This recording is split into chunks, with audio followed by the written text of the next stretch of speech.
TCM podcast, all about Chinese medicine.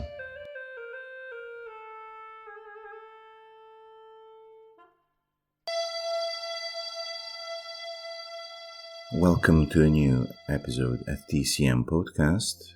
Today we are going to talk about the moral and ethical values of teacher in China, historically speaking, and at the present contemporary time.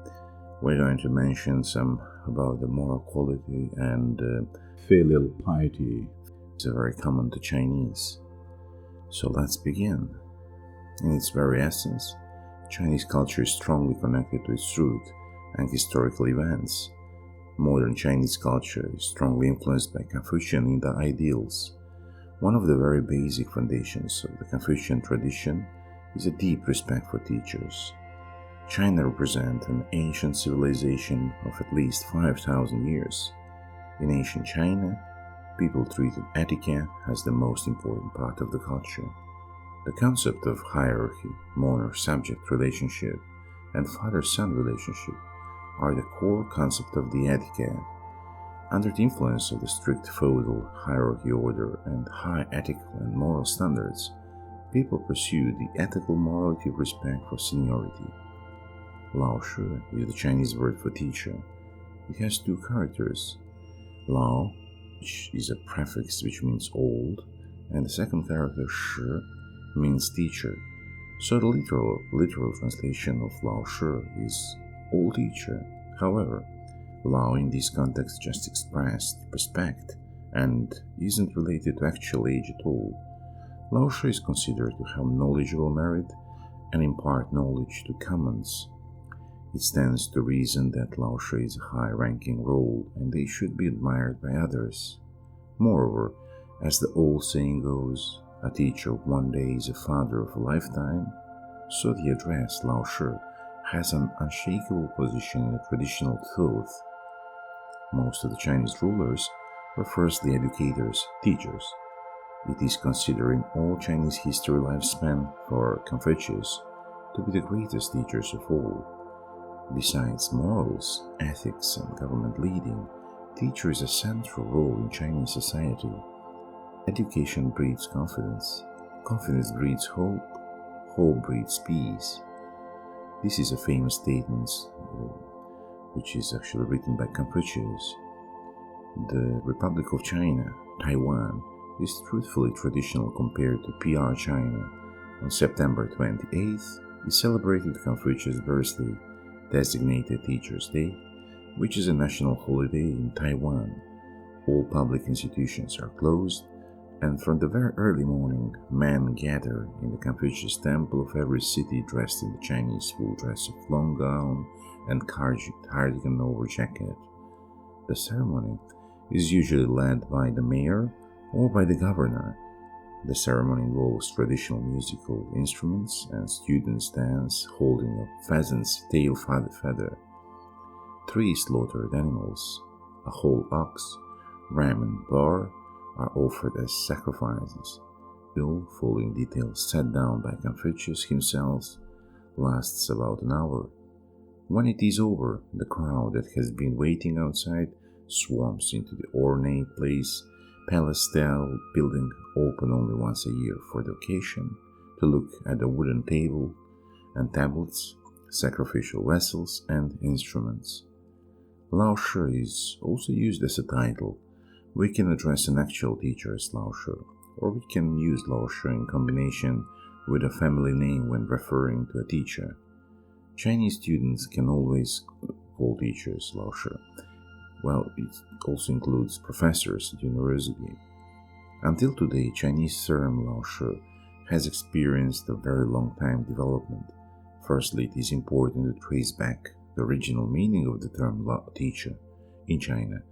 If we compare the modern term Lǎoshī with previous versions, it is easy to distinguish a huge difference in meaning and grammar. Ancient literature used the character Lao with its original meaning, while in modern Chinese character Lao is only a prefix. Following the Chinese rules of connecting characters, the original word Lǎoshī for teacher consists of 2 separate words, Lao and Shi. The meaning of Lao is seniors and should refer to the people who conveyed knowledge to others. For the very first time, these two words were used together in the Manchu scripts. In the time before 618 AD, before the Tang and Song dynasties, in the Confucius literature, meaning of Lǎoshī is the great man of learning. During the Tang dynasty, the term Lǎoshī indicated a monk. During the time of the 5 dynasties, Lǎoshī referred to a respected craftsperson. In the Jin dynasty, the meaning of Lǎoshī referred to the person who taught students. In the Tang and Song dynasties, Lǎoshī was strongly associated with Taoism and Buddhism and referred to as a priest. Jia Jing ruler during the Ming dynasty was greatly influenced by the imperial examination system, and therefore Lǎoshī evolved into an honorable title used by the disciples addressing their masters and examiners in the imperial examination. Within the next 400 years, Lǎoshī gradually changed into an honorable title used by common students to refer to their teachers. In the 20th century, with an established socialist and modern educational system, without any form of connection with the imperial educational system, the title Lǎoshī finally lost its previous meaning. The foundation of the People's Republic of China brought a bit diverse meaning of the term Lǎoshī. It has became a popular, honorable title for common educators. In the 1940s, Lǎoshī was popularized in primary and secondary schools, indicating respect towards teachers. Until the mid-1950s, it became a popular term in universities instead of xiansheng, which means sir. Nowadays, Lǎoshī belongs to the category of common social address term and displays the mutually professional identity of the teachers and esteem and expectation of the society towards teachers' morality and integrity. For instance, engineers, doctors, actors, and lawyers can be called Lǎoshī in daily life, even when they don't work in education. Generalization has been a growing feature of the address term of Lǎoshī in Chinese. The evolution of the address term of Lǎoshī from ancient to modern time is still experiencing subtle changes in language use. It is no longer used to show identity or a particular profession. This term has been popular and generalized in many social situations. It is appropriate to address the person as Lǎoshī if he works as a teacher. Interestingly enough, we may call the other administrative employers Lǎoshī on the campus in daily life. If we intend to contact an administrative worker but have no idea of their titles, the safe bet is to address them with the title Lǎoshī. For the matter of politeness, to address logistics staff, such as the librarians of security guards, it is appropriate to call them Lǎoshī. As the language varies, the term Lǎoshī has gradually lost its original meaning of teaching feature. In real life, it is often seen. Most doctors call their colleagues Lǎoshī in a clinical setting, even they are equal in rank of position. Nowadays, the term Lǎoshī is such an adaptable title that will not cause any offense. For instance, we can see that actors or the audience call the old actors Lǎoshī in the TV shows. It's the same to the experts who are always called Lǎoshī by others. Often is the case when people from different business choices choose to title Lǎoshī to greet each colleague who is equal in age and qualifications. In fact, it refers to differences in perception about professional posts. This phenomenon roots in the diversification of professions, which more or less share certain similarity to a teaching job. In China, politeness is treated as the communication exit strategy in order to save someone's face. Having said that, Lǎoshī fits the best to title some seniors. The address Lǎoshī carries the notation of pundit, intimacy, and decency, so Lǎoshī conveys the respect towards others at some level, which maintains their faces. In modern China, as the feudal hierarchy order has been entirely seized, the principles of Chinese culture remain intact. Education is becoming very important. The title of Lǎoshī is endowed with new connotations and sense, especially with many metaphors. For example, teachers are engineers of the human soul. In time, the meaning of Lǎoshī can be used to the person who has some influence on us, such as actors, politicians, scientists, etc. Historically, Lǎoshī is an address term with more power and social position, and reflects the distinction between each other. In Chinese society, people tend to give others more power in communication for a matter of politeness or praise. Usually the praised one is accomplished professionally or has some real power. The achievement matters, and are always reflected in the relationship. Rarely the social context can be easily distinguished with the need to give a correct response instantly. For example, when a student meets a professor on the campus, he addresses the teacher with the title Lǎoshī without hesitation, but when the student is in the library and needs librarian help, he is not able to give the librarian a reasonable title. Then it is the safest bet to title him Lǎoshī. In other cases, the social context is so complicated to recognize and we disable to reply to the dilemma.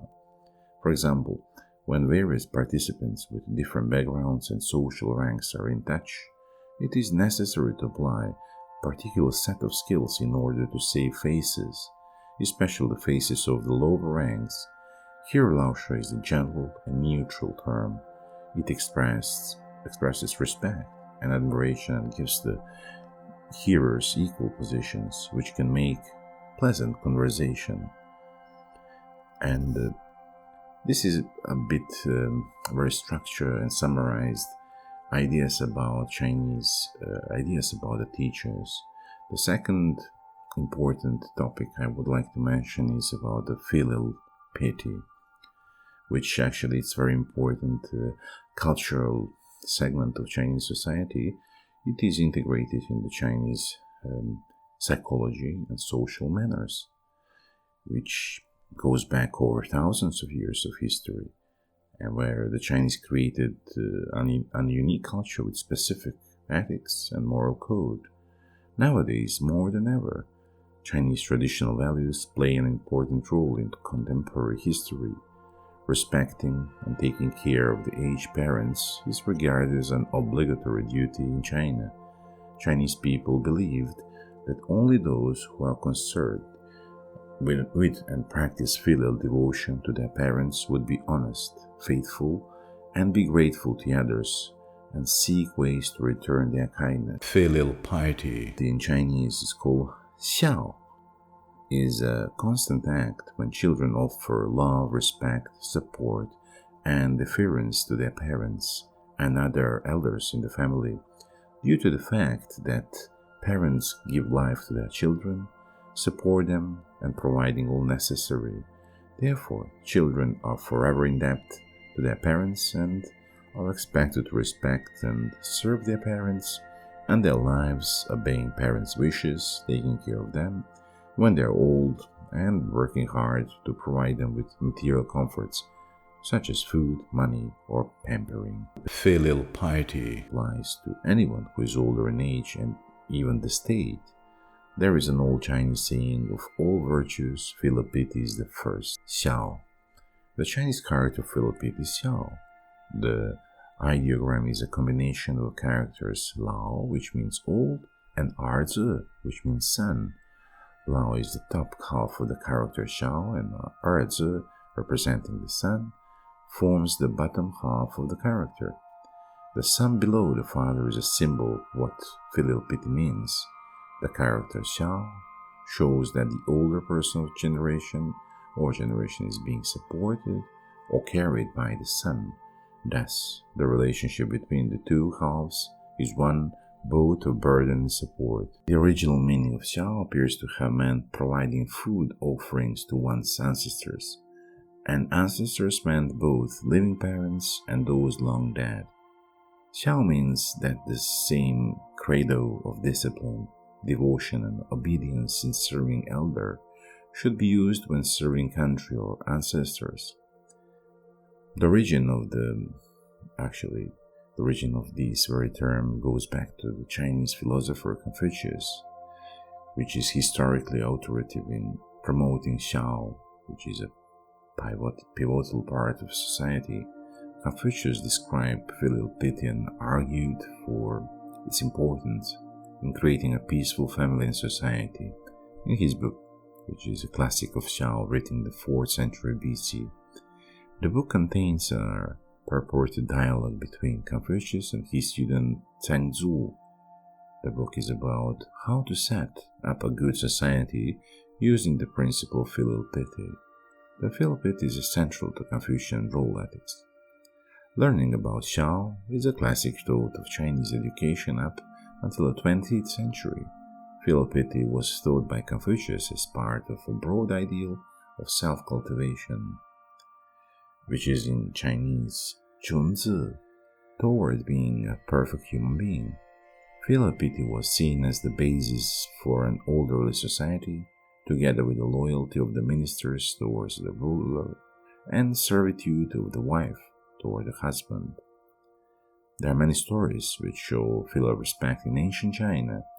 One of the most famous collections of such stories is the 24 Cases of Filial Piety, which is compiled by Guo Zhujiang, a Yuan dynasty scholar from Fujian province. The 13th story of the collection narrates how a man called Guo Ju buried his son alive so that his mother could eat. Guo Ju was a man living in poverty with a wife, mother, and a child. One day he proposed his wife to bury their son due to lack of food, because their son shares mother's food. He further explained that they can have another child, but cannot replace his mother. His wife agreed with his future doing. During digging the grave for his own son, he suddenly discovered a vase full of gold in the soil, a gift of heaven to the filial son. The meaning of this tale is obvious. When faced with the dilemma of having to choose between one's parents and one's children, one always has to choose the parents. This is the hierarchical principle of the superiority of the elder over the younger. It is the duty of children to take care of their parents at all costs, even if that means sacrificing one's own children. Food theme takes part in most tales about filiality. The word yang means to feed or raise, summarizes an aspect of filial piety. In Chinese culture, food is a symbol of parental care on the one hand and represents the debt of the children towards parents on the other hand, and it is a constant motive power in Chinese society. Filial piety involves the role of the parent to the child as well. The father has a duty to provide for the son, to teach him in traditions of ancestor worship, to find a spouse for him, and leave a good heritage. The idea of filial piety became popular in China because of the many functions it had and many roles it undertook regarding the family as a fundamental unit that formed the root of the nation. The virtue of Xiao was meant to regulate how the young generation behaved towards elders in the extended family and in society in general. Since the Han Dynasty, misbehaving towards parents and elder was punished by beheading. Behavior regarded as unfilial or unfilial, such as mistreating or abandoning one's parent or grandparents, or refusing to complete the mourning period for them, was punished by exile and beating at best. From the Han Dynasty onward, the practice of mourning rites came to be seen as the cornerstone of filial piety and was strictly practiced and enforced. In contemporary China, filial piety is rendered with the word xiaoxun, meaning respect and obedience. Respect for the family is the only element common to almost all Chinese people. Since the 1950s, in PR China, appear socialist measures led to the dissolution of family businesses and more dependence on the state instead. In modern Chinese society, filial piety expectations and practice have decreased. Due family planning and popularized individualism, families are becoming smaller. Elder lost their inherited status due to integration of young people to cities and independence of young people and women. However, the state introduced special legislation in order to promote filial piety. Many aspects of filial piety in contemporary China has changed. Husband and wife relationship came to be more emphasized, and families' relation of husband and wives have become more equal. Kindness and courtesy are replacing obedience and subservience in communication with the elderly. The tradition of respecting the old and loving the young has been carried forward in modern times. At present, the aged and the young in China have their own holidays, Elders' Days and Children's Day. The government of PR China has promulgated specific laws to protect women and children, and the law also stipulates in explicit terms that Chinese citizens have the obligation to support parents and rear children.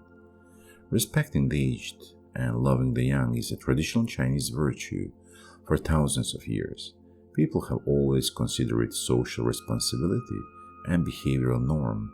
Mencius in the Warring State period, which goes back to 221 BC, said that one should respect the elderly relatives of other people as one's own and take good care of others' children as one's own.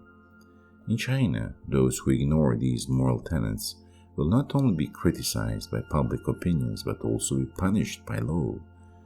In as early as the Han Dynasty, the government issued orders frequently advocating and encouraging and rewarding behavior related to treating the senior with filial respect.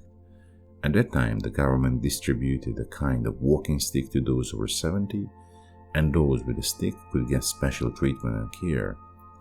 In the Qin Dynasty, when Emperor Kangxi and Emperor Qianlong reigned, they held large-scale activities to show respect for the senior. Each time, the emperor held a banquet in person for more than 1,000 senior aged 65 and over in his palace. Chinese people treat their offspring with love and education, with kindness and strictness, embodying a strong sense of moral responsibility. A number of books on educating children left by ancient people, such as Advice to My Son and Parental Instruction, are precious tracts on moral education. It is the pleasant virtue of respecting the aged and loving the young that ensure the harmony of the family and stabilization of society.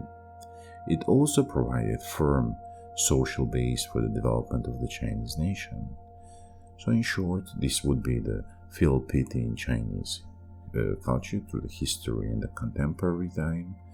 And I would like to finish this conversation by the note that Chinese culture is very diverse, with a very rich cultural heritage.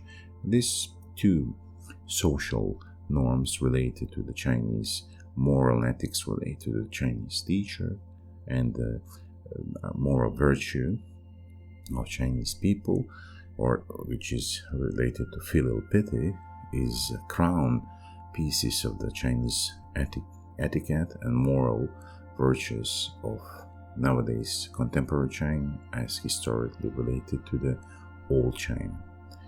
So thank you one more time for following me through all this session, I would say, to the episode as well, and hope to hear you next time. With love and light.